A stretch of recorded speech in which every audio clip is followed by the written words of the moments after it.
Hello guys, welcome back to the class third of your Indian polity. आप जानते हैं कि हम history in the making of the constitution कर रहे थे, तो आज की जो आपकी फाइनल क्लास है इसके रिलेटेड ये आपका फाइनल टच होगा और कुछ इंपॉर्टेंट फैक्ट्स जैसा आपको पिछली वीडियो में बताया था जो हमारे बच गए होंगे वो मैं आपको बताऊंगा। पहली चीज आपको बताया है कि हमारा 26 नवंबर को क्या हुआ था, हमारा कॉन्स्टिट्यूशन 1949 को बनके तैयार हो गया था, पर हमने क्या किया, 2 महीने वेट किया।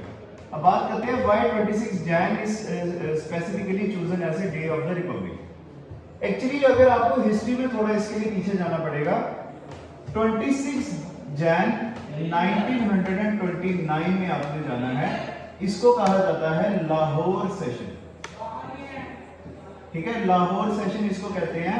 एक्चुअली क्या था, जो कांग्रेस थी ना, कांग्रेस जब 1885 में बनी थी तो उसके बाद में हर साल कांग्रेस क्या करती थी, सेशंस रखती थी। देखिए उस टाइम पे कनेक्टिविटी कम होती थी, जैसे अगर ट्रेन की बात की जाए, क्या पता 2-2, 3-3 महीने मिल जाते होंगे उनको बुकिंग करवाने में। और उसके अलावा other than train public transport तो होती नहीं थी, बसेस कम होती थी, गाड़ियां कम होती थी। तो ये हर साल ना एक सेशन में मिलकर पूरे साल का कांग्रेस अपना लेआउट बनाते थे कि हमने ये पूरे साल किस किस चीजों के ऊपर प्रोटेस्ट करने हैं या काम करने हैं।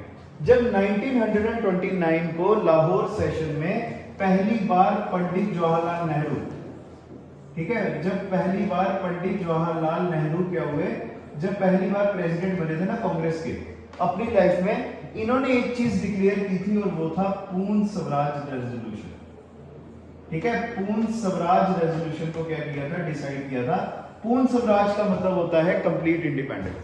देखिए पहले क्या था, कांग्रेस ना थोड़ा ना एक एक्यूरेट डिसीजन नहीं ले पाते थे कि हमारा मुद्दा क्या है देश के लिए।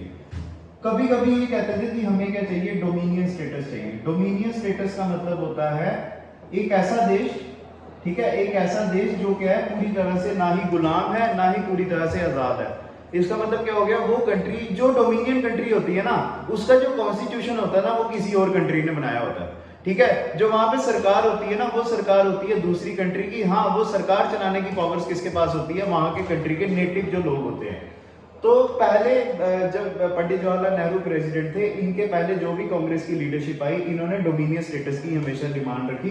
पर उस समय आपको पता है भगत सिंह की वेव भी चली थी हमारे देश में। भगत सिंह ने देश में पूरी तरह से क्या कर दिया था, बदलाव ला दिया हुआ था।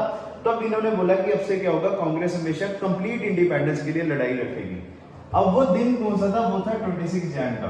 पंडित जवाहरलाल नेहरू ने एक और चीज बोली कि हमें ये चीज भूल ना जाए, हमारा अगले साल मुद्दा कोई चेंज ना हो जाए, या 2 साल तक हम क्या करें, इसके बारे में बात करें, तीसरे साल हम ये चीज भूल जाए। इस चीज को ओवरकम करने के लिए हम क्या करेंगे, हर साल 26 जैन को हम क्या करेंगे, इंडिपेंडेंस डे मनाएंगे।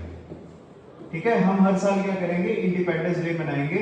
इंडिपेंडेंस डे क्या होगा हमारे लिए ना, एक तरह का हमारे मुंह में तमाचा होगा कि हम हर साल मिल रहे हैं, सेलिब्रेट कर रहे हैं, पर हमारा देश तो आजाद नहीं ना हुआ। इससे क्या होगा, हमारा खून और खोलेगा और हम क्या करेंगे, फिर आजादी के लिए और ज्यादा फ्यूरियस होकर क्या करेंगे, काम करेंगे। तो एक चीज हमेशा याद रखना, 26 जैन जो है ना हमारा 1929 से लेकर 1947 तक क्या हुआ है हमारे देश में, इंडिपेंडेंस डे के रूप में मनाया गया। चाहे वो अनऑफिशियल था, चाहे वो कांग्रेस मनाती थी, पर कांग्रेस के साथ उस समय मोर देन 50% पॉपुलेशन जो थी इंडिया की, वो तो एसोसिएटेड थी ना। तो 26 जैन जो है 1947 तक हमारे देश में इंडिपेंडेंस डे के रूप में मनाया गया। अब देखिए जब हम आजाद हुए 1947 में, तब हम ये इंपॉर्टेंस खो चुके थे ना। ठीक है, ये हम इंपॉर्टेंस खो चुके थे। तभी हमने क्या किया, 26 नवंबर तक को जब हमने अपना कॉन्स्टिट्यूशन बना लिया, हमने 2 महीने तभी वेट किया कि भाई इस दिन को हमने नहीं छोड़ना। हमें इसके लिए क्या करना पड़ेगा, फिर अलग से क्या करना पड़ेगा, छुट्टी देनी पड़ेगी या कुछ और इसको डिक्लेयर करना पड़ेगा। तभी हम क्या करते हैं, इस दिन अपना कॉन्स्टिट्यूशन को क्या करेंगे, एनफोर्स करेंगे। ठीक है, the constitution was enforced on that day, ये रीजन आता है। अभी एक और चीज, अभी तक मैंने आपको ये बताया है क्यों 26 जनवरी चुना गया, for the enforcement of the constitution. अभी एक क्वेश्चन का आपको अभी तक मैंने आंसर नहीं बताया है, Why 26 Jan is celebrated as a Republic Day? इसका अलग रीजन है। देखिए हर चीज का कोई ना कोई रीजन होता है, उसके पीछे कोई ना कोई हिस्टोरिकल पर्सपेक्शन होता है। अब मैं आपको एक चीज बताऊं, ये क्यों हम जो है रिपब्लिक डे के रूप में मनाते हैं। देखिए 26 नवंबर को हम मनाते हैं constitution enforcement day, sorry constitution day के रूप में, क्योंकि कॉन्स्टिट्यूशन हमारा बना और हमारा 26 जनवरी अभी तक आपको बताया गया है कि इस दिन हमारा क्या हुआ था, संविधान लागू हुआ था।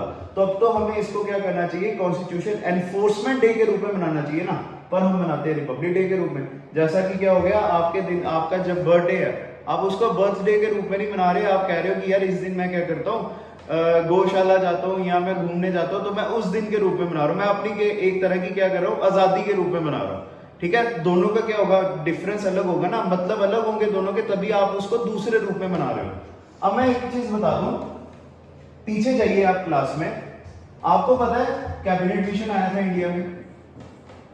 ठीक है, कैबिनेट मिशन आया था जिसके 3 पर्सन वो थे, मेंबर थे, एबी अलेक्जेंडर, पैथिक लॉरेंस और स्टेफर्ड क्रिप्स। इन्होंने हमें क्या बोला था, हमारे देश में कॉन्स्टिट्यूशन जब तक आप नहीं बनाओगे आपको आजाद नहीं किया जाएगा। ठीक है, यही बोला गया था, पर हमें क्या शर्त थी इनकी कि हम आपको आजाद कर देंगे, और आजाद कब किया जाएगा, जब आपका क्या होगा, कॉन्स्टिट्यूशन बनेगा। ठीक है, कॉन्स्टिट्यूशन तो हमारा बना है 26 नवंबर को हमारा कॉन्स्टिट्यूशन बना है, पर हमें आजादी कब मिली है, हमें आजादी मिली है 15 अगस्त 1947 को। 3 साल पहले ही हमें क्या होगी, फिर इन्होंने आजादी दे दी। ठीक है, ये ना एक तरह का इनका इमीडिएट स्टेप था। इमीडिएट स्टेप इसलिए था क्योंकि उस समय नया नया उनको जख्म हुआ था सेकेंड वर्ल्ड वॉर का। इकोनॉमिकली इंग्लैंड बड़ा ज्यादा वीक हो गया हुआ था, सस्टेन करना बाकी कंट्रीज को उनसे नहीं हो पा रहा था। तो इंडिया में इतने ज्यादा इवेंट्स हो रहे थे, जैसे हमारी आजाद हिंद फौज ने अटैक किया, रॉयल इंडियन नेवी म्यूटिनी हुई, जिसमें हमारे सारे जो नेवी के ऑफिसर्स थे उन्होंने अपने यूरोपियन ऑफिसर्स को मारना शुरू कर दिया। उसके साथ जितने हमारे इंडिया के लोग थे वो भी इनको मार रहे थे, जिसकी वजह से इनको इमीडिएटली इंडिया को छोड़ना पड़ा। तब क्या हुआ, जब ये इंडिया को छोड़ रहे थे ना, तो उस समय के जो ब्रिटेन के पीएम थे, जिनका नाम था क्लेमेंट एटली। ठीक है, इनका नाम था क्लेमेंट एटली। इन्होंने क्या किया, एक ना लॉ पास किया हमारे इंडिया में, जिसको कहा जाता है इंडियन इंडिपेंडेंस एक्ट। ठीक है, इसको कहा जाता है इंडियन इंडिपेंडेंस एक्ट। इस इंडियन इंडिपेंडेंस एक्ट में बोला गया कि हम तो इंडिया को छोड़ के जा रहे हैं, हमने अपना वादा पूरा किया, पर इंडिया ने अभी तक अपना वादा नहीं पूरा किया। तो इन्होंने बोला 14 और जो 15 अगस्त आती है ना, ये 2 दिन क्या होगा, 2 डोमिनियंस बनेंगे। और डोमिनियन का मैंने आपको मतलब बता दिया हुआ है। ठीक है, अब से क्या होगा, 14 और 15 अगस्त को ब्रिटेन के 2 डोमिनियंस बनेंगे, एक बनेगा पाकिस्तान, दूसरा बनेगा इंडिया। ठीक है, ये डोमिनियन का जो है इनके ऊपर टैग तब हटेगा जब ये अपना कॉन्स्टिट्यूशन पूरी तरह से बना लेंगे। जब तक कॉन्स्टिट्यूशन नहीं बनेगा तब तक ब्रिटेन अभी भी क्या होगा, इनडायरेक्टली गुलाम किसका होगा, इंडिया का होगा। और फाइनली जब हमने क्या किया, 26 जनवरी को अपना कॉन्स्टिट्यूशन लागू किया ना, तभी हमने अपने नाम के आगे रिपब्लिक डे रखा। रिपब्लिक डे का मतलब, सॉरी, जो रिपब्लिक नेशन होता है ना, रिपब्लिक नेशन का ये मतलब होता है कि ऐसा देश जहां पर ना कोई राजा प्रथा नहीं है, यहां पर किसी भी तरह की कोई किंगशिप नहीं है। किंगशिप का मतलब हो गया, या यहां पर हमारे कोई हेरिडेटरी रूलर नहीं है। इसका मतलब क्या होता है, देखिए हमारे देश में पहले क्या होते थे, राजा वाले सिस्टम होते थे। अगर आप चंद्रगुप्त मौर्य एम्पायर में आप चले जाइए, चंद्रगुप्त मौर्य के बाद आए उसके बेटे बिंदुसारा, और बिंदुसारा के बाद आते हैं अशोका, अशोका के बाद आए उनके आगे बेटे तक चलते गए। पहले यही होता था ना, लाइनेज, पूरे देश का राजा जो है एक होता था, और वो अपने बच्चों को ही आगे क्या करता था, राजा बनाता था। तो राजा अच्छा था नहीं था पर क्या किया जाता था, लोगों के ऊपर थोपा जाता था। आज के टाइम पे भी ऐसा बड़ी कंट्रीज में होता है, इंग्लैंड तक में ऐसा होता है, वहां पर क्वीन की प्रथा है, जो भी वहां पे महारानी होगी वो पूरे इंग्लैंड की क्या होगी, रानी होगी। ठीक है, तो हमारे इंडिया में ऐसा नहीं है। एक चीज याद रखना, हमारे देश में कोई हेरिडेटरी एलिमेंट नहीं है, हमारे देश में राजा वाली प्रथा नहीं है, और उसकी जगह हमारे देश का कॉन्स्टिट्यूशनल मोनार्क है। ठीक है, देखिए एक देश का कोई मोनार्क नहीं होता माना, पर हमारे कॉन्स्टिट्यूशन ने बोला कि आपका एक राजा जरूर आएगा, और वो हमारे देश का मोनार्क कौन आएगा, वो राजा कौन है, हमारे देश के प्रेसिडेंट। और ये प्रेसिडेंट भी क्या होता है, हर 5 साल के बाद चेंज हो जाते हैं। प्रेसिडेंट का मतलब ये नहीं है कि डॉक्टर राजेंद्र प्रसाद जो हमारे देश के सबसे पहले प्रेसिडेंट बने, वो आज तक उन्हीं की फैमिली के लोग जो है प्रेसिडेंट बन रहे हैं। हमारे कॉन्स्टिट्यूशन के जो राजा हैं वो क्या हो रहे हैं, हर 5 साल के बाद चेंज हो रहे हैं। यही एक रिपब्लिक नेशन की क्या होती है, सबसे अच्छी निशानी होती है। एक देश जिसने अपने देश के राजा को बार बार चेंज किया, जब उनको लगा कि ये पर्सन गलत है देश को चलाने के लिए, उन्होंने उसको चेंज किया, उसकी जगह किसी और को बिठाया, वो एक नेशन क्या होता है, रिपब्लिक नेशन होता है।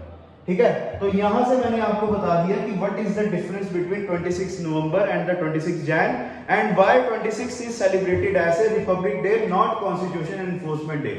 इसके बीच में एक दो डेट्स और रह गई हैं, वो मैं आपको बता दूं। एक आता है हमारा 26 जैन 1950। 24 जनवरी 1950 को क्या हुआ था? It was celebrated as a last meeting of the assembly. ठीक है, जो हमारी कॉन्स्टिट्यूंट असेंबली थी, इसका काम क्या था? कॉन्स्टिट्यूशन बनाना ना।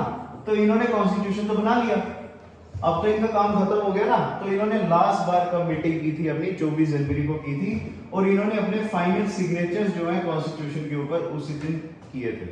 अब इसके साथ साथ दो और इंपॉर्टेंट चीजें इस दिन हुई थी। 24 जनवरी को ही हमारा वंदे मातरम, वंदे मातरम हमारा क्या है? नेशनल सॉन्ग है ना। ठीक है, वंदे मातरम और जो जनगण मन है, जनगण मन क्या आता है? हमारा नेशनल एंथम है। ये दोनों जो हमारी चीजें थी, ये हमने 24 जनवरी को ही क्या की थी? ऑफिशियली मनाई थी। जो हमारा जनगण मन, आपको पता है हमारा नेशनल सॉन्ग है, जब भी ये चलता है कहीं पे हमें खड़ा होना पड़ता है, ये हमारी क्या है? इसके लिए इज्जत है। पर ऑफिशियली अगर आपसे कभी पूछा जाए एग्जाम में, when was Vande Mataram and the Janagana Mana officially declared as the national song and national anthem of India, वो कौन सी डेट आएगी? 24 जैन 1950। और एक और चीज, 24 जनवरी 1950 को डॉक्टर राजेंद्र प्रसाद भी हमारे परमानेंट प्रेसिडेंट बने थे। आपको ये तो पता होगा, doctor Rajendra Prasad is the first president of the independent India, ये पता ना। पर एक चीज याद रखना, डॉक्टर राजेंद्र प्रसाद इलेक्शन से नहीं चुने गए थे। उनको पहले ही जो है कॉन्स्टिट्यूंट असेंबली ने अपनी मर्जी से प्रेसिडेंट बना दिया था। विदाउट इलेक्शंस उनको जो है प्रेसिडेंट बनाया गया था। और जो हमारे पंडित जवाहरलाल नेहरू आते हैं, वो तो इलेक्शन से चुने गए थे। और एक लास्ट डेट रह गई है जो आपके इस टॉपिक का लास्ट एंड आता है, वो आता है 28 जैन 1950। 1950 इस दिन हमारी क्या हुई थी? Supreme court of India inaugurate की गई। ठीक है, चलिए फाइनली अब आपका क्या होता है? जो history in the making of constitution खत्म होता है। इसके अलावा आपको कुछ करने की जरूरत नहीं है, बस हाँ एक दो चीजें जो आपको अलग से करनी पड़ेंगी, वो आएगी कमेटी से related to the constituent assembly. देखिए, हर किसी पर्सनैलिटी को कोई जिम्मेदारी दी गई थी कॉन्स्टिट्यूशन से लेकर। जैसे किसी डिपार्टमेंट को या किसी पर्सन को काम दिया गया कि आपने फंडामेंटल राइट्स को स्टडी करना है, किसी को दिया गया कि हमारा नेशनल फ्लैग कौन सा होना चाहिए, उसके डिजाइन के ऊपर काम करो, किसी को दिया गया कि हमारा देश क्या है, कैसी स्टेट्स बनेगी, उनको काम दिया गया। तो आपने कमेटीज का जो है अलग से काम करना। ठीक है, तो चलिए दोस्तों, आज की आपकी क्लास खत्म होती है। नेक्स्ट क्लास में जो आपकी वेडनेसडे को होगी, उसमें नए टॉपिक के साथ आपके साथ मिलेंगे। तो अगर आपको कोई प्रॉब्लम होगी, आप हमें कमेंट सेक्शन में बता सकते हैं। कोई भी सजेशन है आपकी, वो हमें बताइए, हम आपके लिए पूरी तरह से क्या करेंगे? काम कर रहे हैं।